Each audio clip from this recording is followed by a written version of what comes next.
Happy Holi ৰঙৰ উৎসৱ ফাকুৱা আমি কেনেকৈ উদযাপন কৰিলোঁ চাওকচোন। প্ৰথমতে আমি কেনেদৰে কৰিলোঁ অলপ দেখাই লৈছোঁ, তাৰপিছত আপোনালোকক সবিশেষ জনাম। আজি যিহেতু হোলীৰ বাবে আমি নামঘৰতে আছিলোঁ অৱশ্যে, কিন্তু আমি কেনেদৰে ফূৰ্তি কৰিলোঁ, কি কৰিলোঁ সবিশেষ আপোনালোকক মই কৈ যাম। আপোনালোকে মাত্ৰ ভিডিঅ'টো শেষলৈকে চাই যাব। কেনেকুৱা লাগিছে ক'ব, ভাল লাগিলে নিশ্চয় লাইক এটা কৰি যাব। কেনেকুৱা লাগিছে বাৰু? আমাৰ ৰূপ ৰং সম্পূৰ্ণ সলনি হৈ গৈছে। প্ৰথমতে নামঘৰত নাম প্ৰসংগ হৈছে, ভকতে নাম লৈছে, লগতে আমি ইয়াতে নাম প্ৰসংগ কৰিছোঁ। যিহেতু ফাকুৱাত নাম প্ৰসংগ কৰিব লাগে, ফাকুৱা পূৰ্ণিমা। বেলেগতো বহুত ডাঙৰকৈ বৰপেটাত ডাঙৰকৈ উৎসৱ পালন কৰা হয়। আমি আৰু অনুষ্টুপীয়াকৈ অলপ নাম প্ৰসংগ হৈছে। ইয়াত ধুনীয়াকৈ নাম প্ৰসংগ চলি আছে।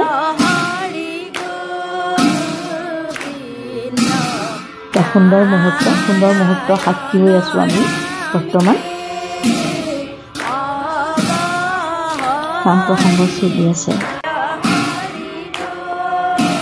খুব ভাল লগা এটা মুহূৰ্ত। তাত আমি উপস্থিত কৰি নিজকে খুব ভাল লাগে। এনেকুৱা এটা পৰিৱেশত যদি নিজকে ৰাখিব পাৰোঁ অত্যন্তই ভাল লাগে, খুব ভাল লাগে। নাম প্ৰসংগ শেষ হোৱাৰ পিছৰ পৰ্যায়খিনিতো চাওকচোন। এয়া হোলী লোৱা হ'লেই, আজি চাহ খাই আছে সকলোৱে, মাহ প্ৰসাদ বিলাইছে। আমাৰ গোপিনীসকলৰ ফালে চাওক, অৱস্থা নাই, একদম পূৰা হোলী, কোনেও কাকো চাব নোৱাৰে, অৱস্থা নাই। ইমান সুন্দৰকৈ খেলা হ'ল, নামৰ মাজতে হোলী।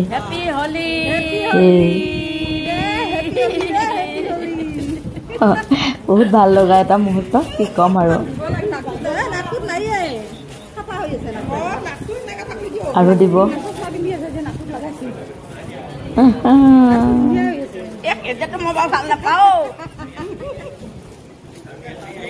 পুৰা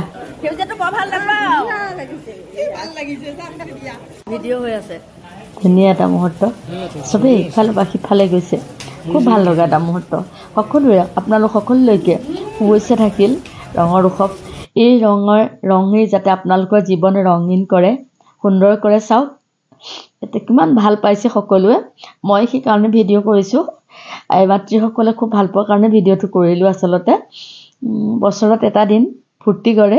মই গ্ৰীণটো বেয়া পাওঁ বুলি ক'লোঁ, মোৰ গ্ৰীণটোহে বোলে বেছি ভাল লাগিলে। চবেই মোকে কৈ আছে আপোনাৰ গ্ৰীণটোহে ভাল লাগিলে। চবৰে কাকো কোনো, মোৰটোতো অৱস্থা নাই।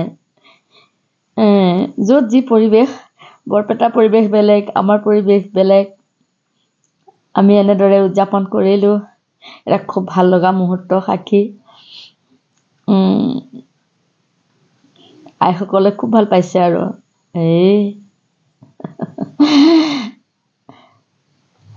এটা সুন্দৰ মুহূৰ্ত, খুব ভাল লাগিছে। সকলোৱে ফূৰ্তি কৰিছে, হাঁহিছে, ফটো মাৰিছে, ভিডিঅ' কৰিছে, কিমান ভাল পাইছে বুজাব নোৱাৰি। সকলোৱে আপোনালোক সকলোলৈকে থাকিল অশেষ শুভেচ্ছা। আমাৰ লগতে সকলোৱে এনেদৰে হোলী উৎসৱ পালন কৰিছে। এই ৰঙে মানুহৰ মন ৰঙীন কৰক, সকলো সুখত থাকক, বেমাৰ আজাৰ অপায় অমংগল সকলোখিনি নাশ হওক, শান্তিতে জীৱন অতিবাহিত কৰক, সেয়ে প্ৰাৰ্থনা ভগৱানৰ শ্ৰীচৰণত। আমিও নামঘৰতে সোমাই তেনেদৰে আশীৰ্বাদ লৈছোঁ। আশীৰ্বাদ লোৱাৰ পিছত ঘৰলৈ গ'লোঁ আমি হোলী গাবলৈ। ধুনীয়াকৈ দেখিছেনে, ভাল লাগিছে। কইনা দৰা কইনায়া বেছি দিন হোৱা নাই বিয়া পতা। এতিয়া আশীৰ্বাদ ল'লে, ভকত গৈছে আমাৰ লগত যিহেতু, সেইকাৰণে এয়া ভকতে আশীৰ্বাদ দিছে। গৃহস্থই সেৱা লৈছে, আঁঠু লৈছে। গোপিনীসকলে দেখিছেনে মোৰতো অৱস্থা নাই। এতিয়া গৃহস্থ ঘৰত আমাক সেয়া বঁটা শৰাই আগবঢ়াই আমাক দক্ষিণা কৰিছে, সেৱা লৈছে। আমি ফূৰ্তিতে গ'লোঁ আচলতে, নামঘৰৰ পৰা ওলাই কিনো কৰিম, আমি এনেকৈ ওলাই যাওঁ। গ'লোঁ একদম ধুনীয়াকৈ, গৃহস্থ ওলাই আহি আমাক ফূৰ্তি মনেৰে এনেদৰে সেৱা লৈ আমাক দক্ষিণা কৰিলে। সেই দক্ষিণা পইচাটো কি কৰোঁ পিছতহে আলোচনা কৰা হ'ব আৰু, কিন্তু মুহূৰ্তটো অত্যন্ত ভাল লগা। সেয়েহে আপোনালোকৰ লগত শ্বেয়াৰ কৰিলোঁ। কেনেকুৱা লাগিছে ক'ব। ভাল বেয়া জনাব, লাইক এটা কৰিব। পুনৰবাৰ আপোনালোক সকলোলৈকে ৰঙৰ উৎসৱ ফাকুৱা হোলীৰ আন্তৰিক শুভেচ্ছা আৰু অভিনন্দন জনালোঁ। সকলো সুখত থাকক, শান্তিত থাকক। হোলীৰ ৰঙেৰে যেনেদৰে উজ্জ্বল কৰি তুলিছে তেনেকৈ আপোনালোকৰো জীৱন উজ্জ্বল হওক, ৰঙীন হওক, সুখৰ হওক, মধুময় হওক। ভগৱানৰ শ্ৰীচৰণত সদায় সেয়াই প্ৰাৰ্থনা কৰিম। আশীৰ্বাদ ভকতে দি আছে, দীঘলকৈ দিয়ে। আমাৰ ভকতে আশীৰ্বাদ দীঘলকৈ দিয়ে। গৃহস্থই সেৱা লৈ আছে।